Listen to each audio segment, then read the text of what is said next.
بسم اللہ الرحمن الرحیم۔ ہمارے ہاں ایک جملہ رائج ہے، جیو تو علی کی طرح، مرو تو حسین ابن علی کی طرح۔ امیر المومنین نے نہج البلاغہ کا خطبہ نمبر 121 میں موت کے بہترین طریقے کا پتہ بتلایا ہے۔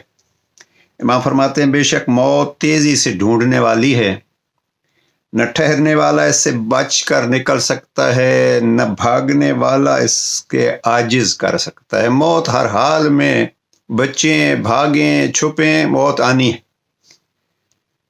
یہ جملہ کہ زندگی کیسے گزارے اور عزت والی موت کون سی ہے، جناب امیر علیہ السلام فرماتے ہیں، بلا شبہ قتل ہونا عزت کی موت ہے۔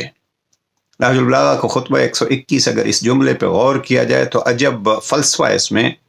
اللہ والے ہمیشہ اس عزت کی موت کے طالب رہے ہیں، اور پھر جن کو یہ عزت کی موت مل جاتی ہے وہ ہمیشہ کے لیے اللہ کے نزدیک سرخرو ہو جاتے ہیں۔ اور رب نے بھی قرآن میں یہ فرمایا کہ پھر وہ حقیقت میں مرتے نہیں ہیں، زندہ ہیں، آپ ان کی زندگی کا شعور بھی نہیں رکھتے۔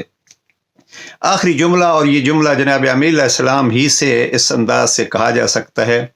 اس خطبے کے جملے کو دیکھیے عزیزان، اور حالات کو دیکھیے اور ہمت سے کام لیجئے۔ پروردگار انشاءاللہ عزت کی موت اس گھرانے کے تابعداروں کو عطا کرے۔